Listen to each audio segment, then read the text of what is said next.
Hey guys, Drifter here. Welcome to Ghost in Depth. In today's episode, we'll be reviewing Amplify and Dead Silence in a comparative manner, so I called it Amplify versus Dead Silence. We're going to study each perk individually, then how they interact with each other, and I will be offering an opinion on as to whether which one is more powerful than the other, and if that's the case, how to avoid detection and vice versa, because stealth and being able to detect stealth enemies is a very crucial part of this game when you're playing Search and Destroy or Search and Rescue, which I'm playing Search and Destroy right here for the first time ever in Call of Duty Ghost outside of the alpha testing that I got to do a long time ago. I'm running a FAD with a silencer and a VMR. I'm also running Amplify and Dead Silence, so I'm going to avoid detection with Dead Silence and use Amplify to hear enemies, and you're going to see me snap to enemies in locations that when I probably should not know anybody is there and shoot them. You'll note that the audio is muted in the gameplay portion because unfortunately in order to use my headsets with Xbox One I have to set voice or voice chat through TV, and I don't think you wanted to hear J-Hub doing callouts and talking on top of my commentary. It would be a little bit confusing, but we're going to have a very nice rich audio portion when we get to the testing of Amplify versus Dead Silence and see which one counters the other one. First things we want to talk about is the effects of Amplify. Amplify reduces your footstep sounds to yourself. So there is a noise that only you can hear, and that's how your footsteps sound to you. Amplify will reduce the noise of your footsteps to your ears only so that you don't confuse them with enemy footsteps. Don't get confused and think that this makes your footsteps more quiet to enemies. They remain the same volume, but it's quieter to yourself so that you don't mix it up. It also increases enemy footstep sounds so that they're easier to hear, and it affects all users whether they're running Dead Silence or not. There is a flat increase of noise. Dead Silence effects reduces your footstep sounds to yourself. Again, this time you don't hear your footsteps. It's even more powerful than Amplify, and it decreases your footstep sounds to enemies so that enemies should not be able to hear your footsteps unless their ears are right by your feet, in which case you probably should have already killed them anyway. It is a much more profound effect on both of these than Amplify. You'll notice there are no numbers in those descriptions, and that's because I don't have the proper equipment to test Amplify and Dead Silence in a scientific manner. I only have a very simple audio input to my capture card, and using that I can't study frequency. I can get an idea of the amplitude, but I can't get an exact decibel reading. It won't even be the same across all consoles and setups, or how it would work in surround sound, or a multitude of other factors. So I believe that a qualitative test between Amplify and Dead Silence and how they interact with each other is the best. So I'm going to stop talking in just a second, and I'm going to skip to a series of tests, and it's going to tell you exactly what the listener has and what the runner or walker or the person making noise has, be it Dead Silence or Amplify or whatever, so that you will understand exactly how these sound and how they interact with each other, and then I will be doing commentary about those interactions after we're done playing all of the testing clips.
So that's probably the longest segment on any in-depth episode without me speaking. So let's move to what you heard and conclusions that we can draw.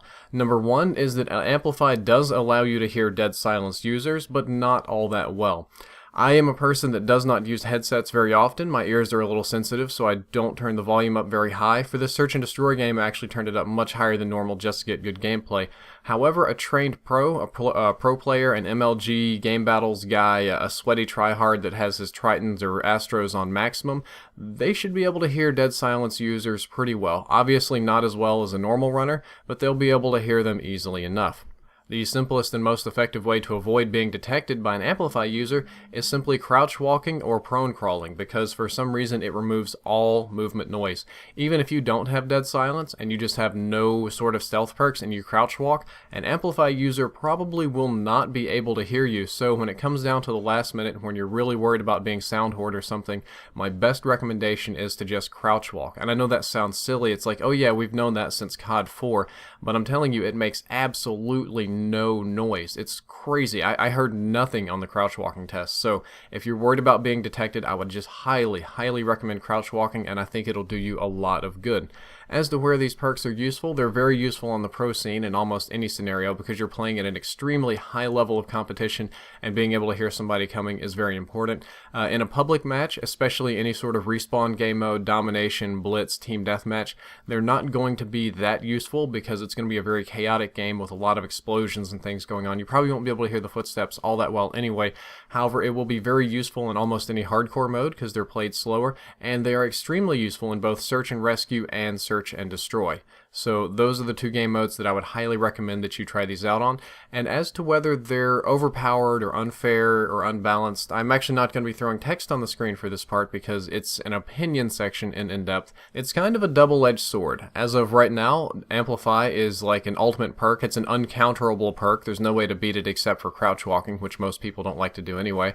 And Dead Silence users can still be heard, though not as well. In this sense, it gives people ultimate awareness of the ability. It's like having a second radar where they can hear everybody, and you get a lot of complaining, especially from the pro scene and from the search and destroy scene, that all you need is good headsets and Amplify and you're good to go. And when I play search and destroy or search and rescue, that's absolutely true. I really don't need Dead Silence as much as I need Amplify so that I can hear people. It's a very easy perk to use.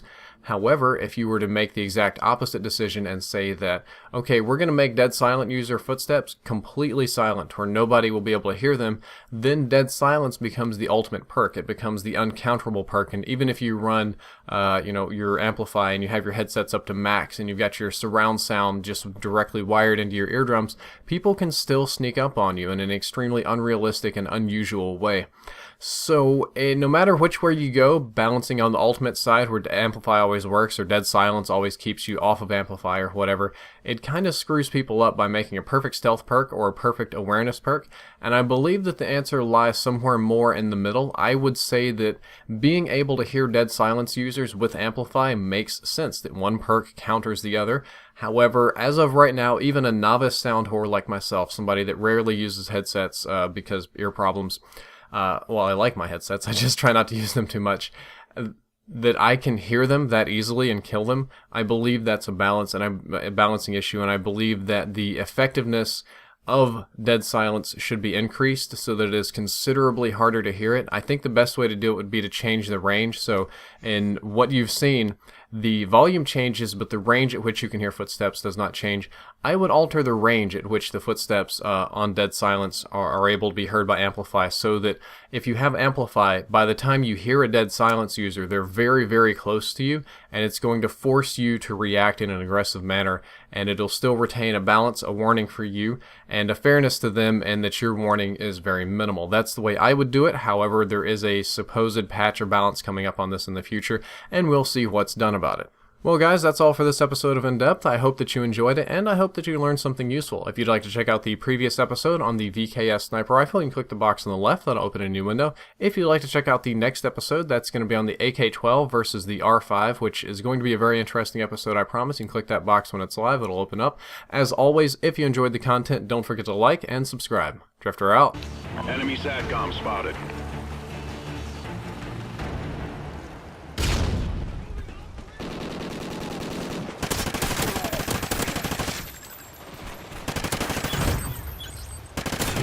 SATCOM ready. Kill confirmed.